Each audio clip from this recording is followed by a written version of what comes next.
Hey guys, so today I will be starting a new savings challenge and I am so excited about it. It's called the book challenge. As you may can tell, I sell these in my shop and they are based on real books. Each page has a clear envelope attached to it and the savings will be based on the page numbers that's below the envelope. So for example, there's page 129. Here's the clear envelope. And you simply stick in $129 in this page. Then there's page 117. You do the same there, and so forth and so on. I do not know how much this book will save me in the end, but I do know that there are a total of 188 pages in this particular book. It starts on page number 11. And that's the amount that I will begin with, page number 11, and then my final page will be page number 188, and that's the amount that I would put in there. I know it seems far-fetched and like so much money will be going into this book of savings, but I have a goal. I really want to help my husband with our mortgage to get it down. That's one of our goals. That's one of our big financial goals that we have. I don't know how much this book will save in total.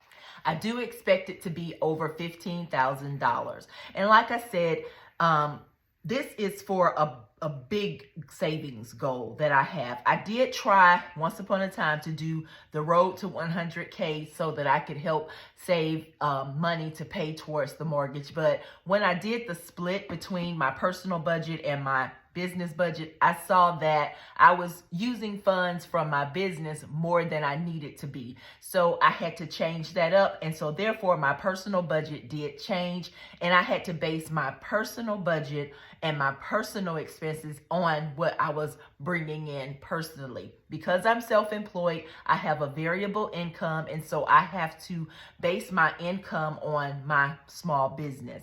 And so with that being said, I didn't want to just haphazardly try to come up with a way after I save or determine what I have in here and then try to decide what to let it go towards.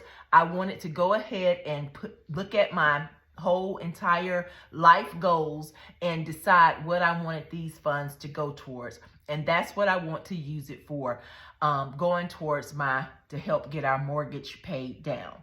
This is a little unique way that I came up with to try and save to help towards the mortgage, because that's our largest debt right now. And so these books, like I said, they're based on real books. This one is The Adventures of Pinocchio. I decided to start with this one. And then we also have 6 others: The Wizard of Oz, Treasure Island, Peter Pan, Moby Dick, Beauty and the Beast, and Alice in Wonderland. And they are all savings challenge books that I sell in my shop. Now, the key to this is doing it the way you need to do it for your budget. If you decide to have one of these budget savings books in your collection of savings, then what you'll need to do is basically decide what large finance are you trying to help yourself accomplish. For example, you may be trying to pay off debt. You may be trying to pay off mortgage like myself. You may be trying to help your child venture out on his or her own, going to college. You may be needing some home improvements that cost major dollars. All these savings in this book, I feel, can go towards any of those medium to large savings goals that you have. Because in the end, like I said, most books have up to 187 pages. I do know that. And just kind of adding in my mind, not doing the whole math, I know that it should be well over $15,000. Now, the way I'll be saving is going by the page number. There is a lower budgeted way that you can use this book for savings. Every number is basically a double digit or a triple digit. There are some single digits, but for the double digits and the triple digits, you can always add the 2 numbers together. For example, this is page 82. You can add 8 plus 2 and save $10. Flipping back here to page 154, you can save 1 plus 5 plus 4 and save $10. Or 155, save $11.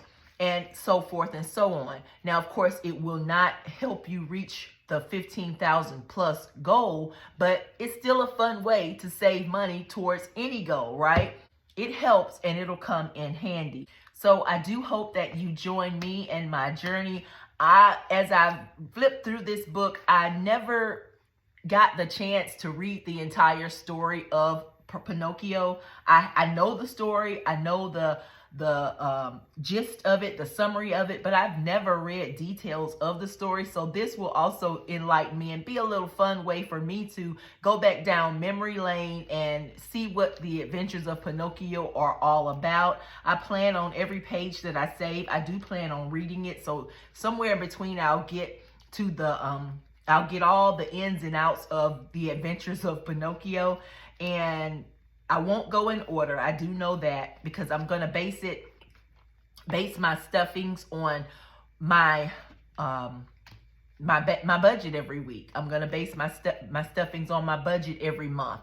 This may not get stuffed every week. It may not even get stuffed once a month. Or if I do good for that month, I may stuff it 2 or 3 times a month.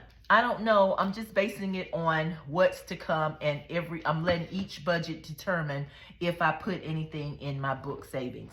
Now, of course, you can do it different. You can make sure you include it in your budget every week. That's up to you. I do hope that you will reach out and go on lifestylemakessense.com and try to get whatever favorite childhood story that you have that you want to use as a savings. But this is a unique way for me.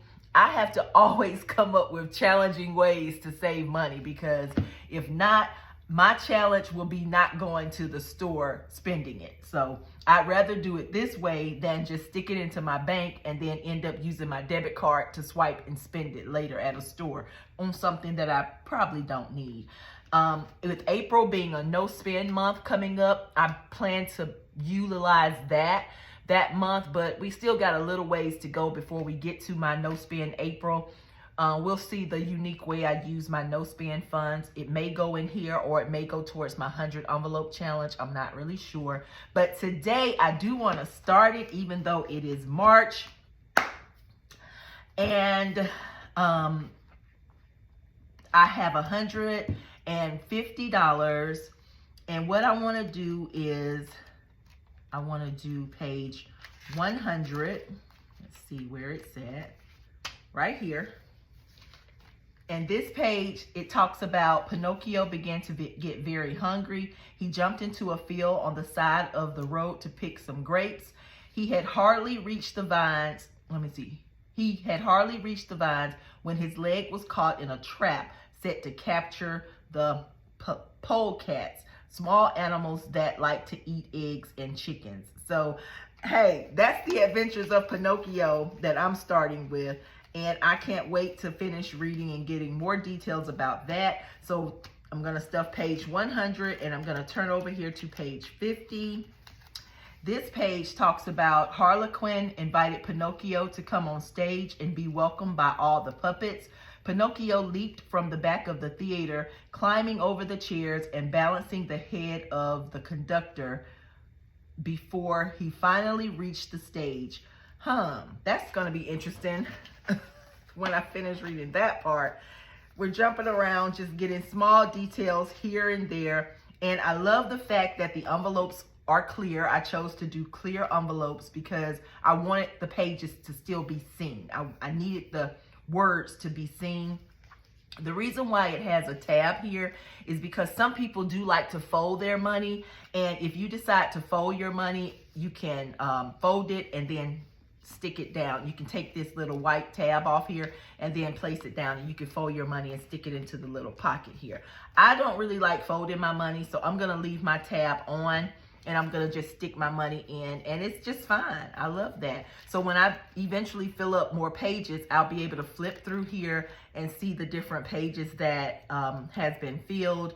I don't need a tracker because each page has a page number at the bottom, and that's the amount that should correspond to each envelope. So I won't need a tracker for it, but I do plan to feel it. And I think it's going to give me some type of satisfying joy to be able to fill this book. And once finished, and once I count the total amount that's saved in this book, I think I'm going to be excited. And I'm going to be excited enough to put money towards our mortgage and help with that. That's my ultimate goal. And if there's more than I imagine it being, then who knows? If I still have debt by the time this is finished, then I may cover that. If I want to take a vacation and use it for that, I may want to do that. But whatever it is, I do want you guys to join me. I hope you join me. I do. I hope you join me. And even if you don't purchase a childhood memory savings challenge book and book your savings,